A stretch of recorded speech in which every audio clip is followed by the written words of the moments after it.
Well, we ran into some coral and some 5,000 pound hydraulic cement, which means that the way we're going to do this job is completely different now, because now we have about, well, at least 3 hours of digging at the edge of the beach in order to make the beach viable at the right angle. So all the rocks and dirt that I just put here need to be moved once again because of the unexpected cement that was placed in the hole years ago. Apparently someone took a dump truck, a cement truck, and emptied it out into the perimeter of the existing pond, either to get rid of it or to form a base.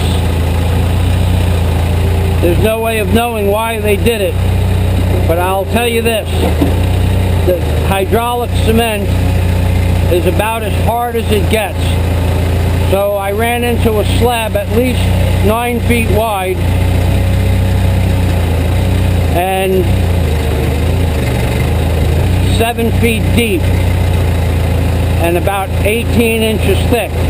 And to cut a swath through that little pad that I just talked about could take anywhere from 1 to 3 hours. However, moving all of this material out of the way in order to get the machine in there to dig at the right angle is going to take an additional hour and a half to 2 hours at least.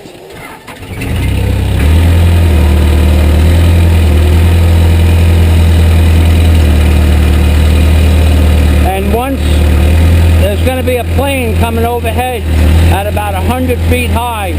It's the mosquito plane that sprays the poison on us every time it rains in the Florida Keys. They say it's not harmful, but it went over about 5 minutes ago, and my eyes and my cheeks and my underarms are already itchy and burning. These bastards spray this poison that they say is not poisonous, and in fact it is very poisonous.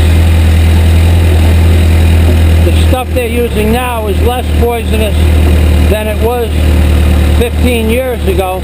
15 years ago, if they sprayed over me, I would have to go into the house and take a shower for at least 10 minutes to get the crap out of my pores. So all in all, it's a little better than it was, but it's still poison, and they spray it 4 or 5 times a week.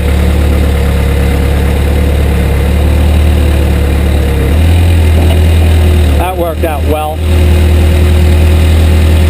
I'm going to have to move this whole pile twice in order to get down there and dig.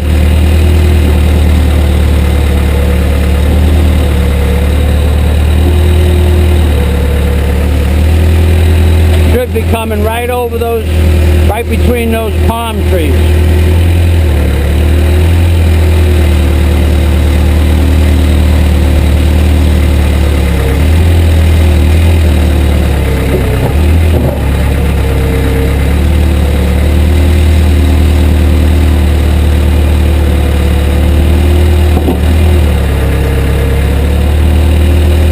Normally, if this hole, if I didn't run into that hydraulic cement, I could put my perimeter down in rocks to the edges of the beach, sand itself, and then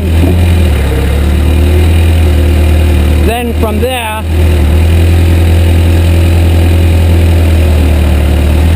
there's that plane.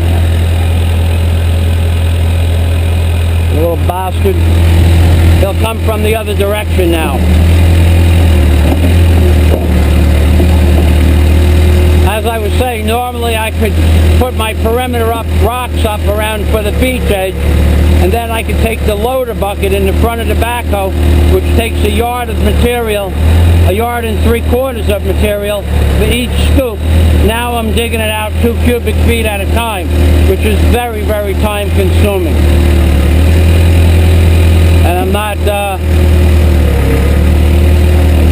I would prefer to do it with the loader bucket at 60 cubic feet or at least 50 cubic feet at one time, as opposed to 2, which naturally makes sense. So it's time to move the machine up so I can get that big rock out of the way. Now I've moved that big rock 3 times now.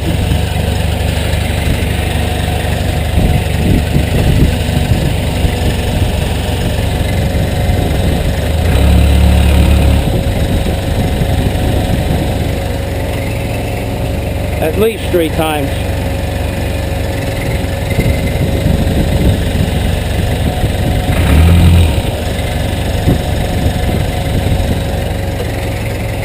Because of this hydraulic cement, I've moved it at least 3 times.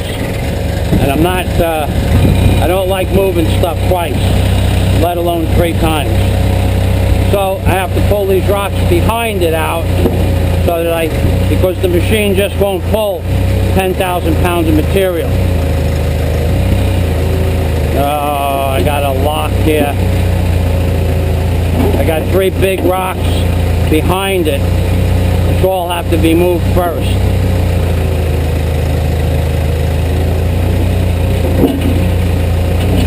Oh boy. Alright, looks like I could, nope, not yet. I have that little rock right there stopping it too.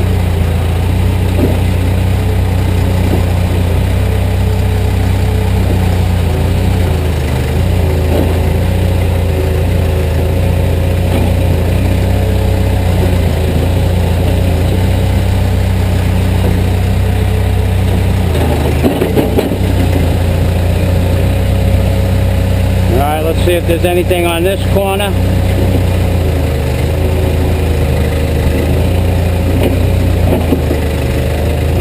The plane just went by.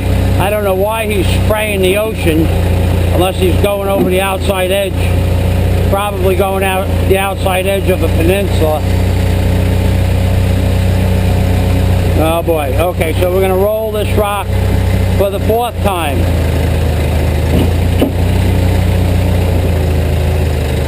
So it doesn't fall on us while we're working in that hole, either on the machine or if we have to get jackhammers down there, which I don't think is going to be the case, but the customer's talking about putting an air compressor and a jackhammer on the job, as if the machine, in case the machine isn't able to break it up. But with those teeth on the bucket that you see there, it should work. So this is today's job, digging out the hydraulic cement, located in downtown Key Largo. This is Mike FAZIO saying have a nice day.